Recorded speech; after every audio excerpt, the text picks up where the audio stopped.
নমস্কার বন্ধুরা, সুপ্রভাত। আমি নদিয়া জেলার পাপিয়া এপি ডেলি ব্লকে সকল বন্ধুদের জানাই স্বাগত।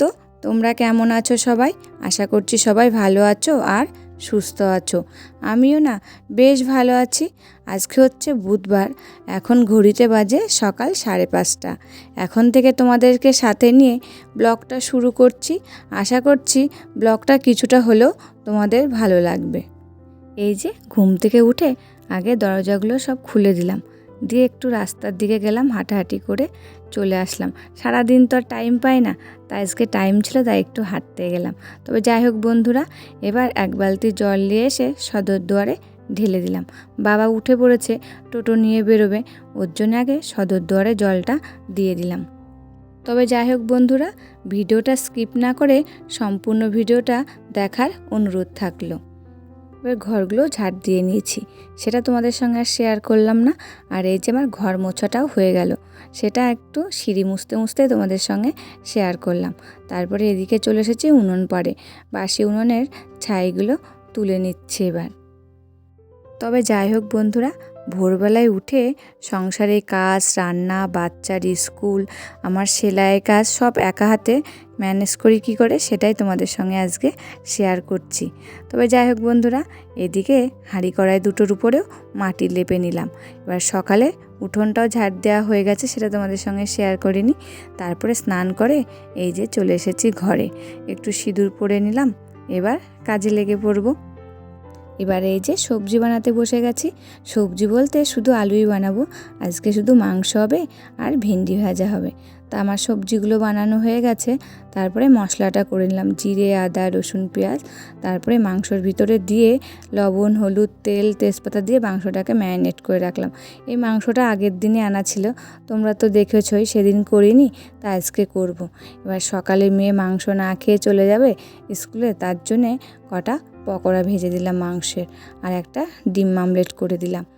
এবার ভাতটা মাখিয়ে মেয়েকে খাইয়ে দেবো। এবার কি বলো তো, নিজে হাতে খেলে না 2-1 গাল খেয়ে উঠে পড়ে। আর এবার আমি যদি খাইয়ে দিই, একটু জোর করে পেটটা ভরে খাই। আর স্কুল ছুটি হতে হতে 3:30 পৌনে 4 বেজে যায়। তা বাড়ি এসে তখন আবার খাই, একটু টিফিন দিয়ে দিই। আর ভাতটা খেয়ে গেলে তো একটু পেটে বল হয় বলো। এই যে আমার খাওয়ানো হয়ে গেছে, এবার চুলটাও বেঁধে দিলাম ওকে, দিয়ে স্কুলে পাঠিয়ে দিয়েছি। এবার আমি আমার সংসারের কাজে লেগে পড়ব। তবে যাই হোক বন্ধুরা, মেয়ে চলে গেছে স্কুলে, তার মধ্যে বৃষ্টিও এসে গেছিলো, তার মধ্যেই পাঠিয়ে দিলাম। এবার আমি খাটটা মুছে নিচ্ছি ভালো করে। ভেবেছিলাম আজকে বেড কভারটা পাল্টাবো, তো আজকে পাল্টাবো না, বৃষ্টি পড়ছে বলে। দেখি পারলে কালকে তুলে ফেলবো। বললাম না, বৃষ্টির তো ঠিক ঠিকানা নেই, যখন তখন চলে আসছে বৃষ্টি, জানো না। এবার এই যে আমার খাটটা গোছানো হয়ে গেল। তবে যাই হোক বন্ধুরা, ভিডিও এই পর্যায়ে এসে আমার প্রিয় বন্ধুদের কাছে ছোট্ট একটা রিকোয়েস্ট করে যাই, ভিডিওটা যদি ভালো লাগে তাহলে একটা লাইক দিও। একটা লাইক দিলে আমার পরবর্তী ভিডিও বানাতে আমাকে মোটিভেট করে। আর কমেন্ট করে জানিও ভিডিওটা কেমন লাগলো, আর বন্ধুদের মধ্যে শেয়ার করে দিও, আর সাবস্ক্রাইব করে আমার পাশে থেকো। এইদিকে তোমাদের সঙ্গে কথা বলতে বলতে আমার বেডরুমটা পরিষ্কার করা হয়ে গেছে।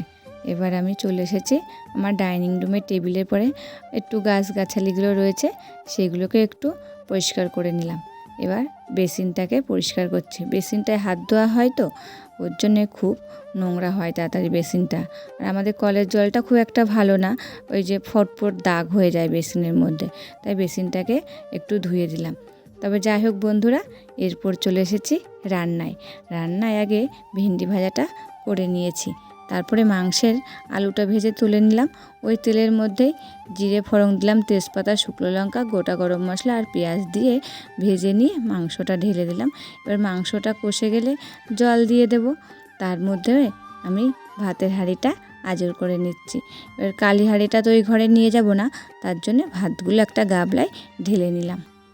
তবে যাই হোক বন্ধুরা, মাংসটা আমার হওয়ার মধ্যে এবার ভাতের গাবলাটা আমি ঘরে থুয়ে আসলাম, দিয়ে মাংসর ঝোলটা এবার নামিয়ে নিচ্ছি।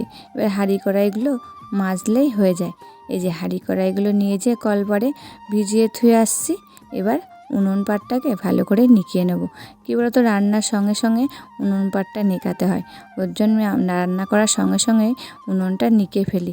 আর এই যে গরম ভাপ উঠছে দেখেছো, ওই গন্ধটা আমার খুব ভালো লাগে। যখন উনুনটা নেকাই না, একটা মাটির আলাদা গন্ধ বেরোয়, ওই গন্ধটা খুব ভালো লাগে আমার কাছে। আমি শুধু নাক দিয়ে কাছে যেয়ে বেশি করে শুকি জানো। তারপরে যাই হোক বন্ধুরা, এই যে আমার হাঁড়ি কড়াই দুটো মাজা হয়ে গেল এবার। তবে যাই হোক বন্ধুরা, আমার এই প্রিয় বন্ধুদের কাছে আর একটা রিকোয়েস্ট করছি, আমার গলার ভয়েসটা খুব একটা ভালো না, তো তোমরা একটু মানিয়ে নিও। আজকে জানো তো সকাল থেকে কাজ করছি, একটু বসার টাইম পাইনি, তাই হাঁড়ি কড়াটা মেজে এসে একটুখানি বসে নিয়েছিলাম, তারপরে মেশিনে বসেছিলাম। এরই মধ্যে বাড়িতে সবাই চলে এসেছে, ওদের স্নান হয়ে গেছে। এবারে দুপুরের খাবারটা আমরা সবাই মিলে খেয়ে নেব। আজকে জানো তো আমরা 4 জন লোক, 4 জনই একই সঙ্গে খেতে বসেছি। ওর জন্য 4টে থালা হয়েছে আর 2টো বাটি হয়েছে। দুজনকে 2টো বাটি করে মাংস দিয়েছি, আর আমি আর আমার মেয়ে পাতেই নিয়ে নিয়েছি মাংসটা। এবার বেশি বাসন এঁঠো করলে সেটা তো আমাকেই মাজতে হবে, ঠিক না বলো? জানো আজকে দুপুরবেলায় একটু বসতে পারিনি, এবার বাসন মেজে যেয়ে আবার মেশিনে বসেছিলাম, যেহেতু আমার জামাগুলো কমপ্লিট হয়নি ওর জন্যে।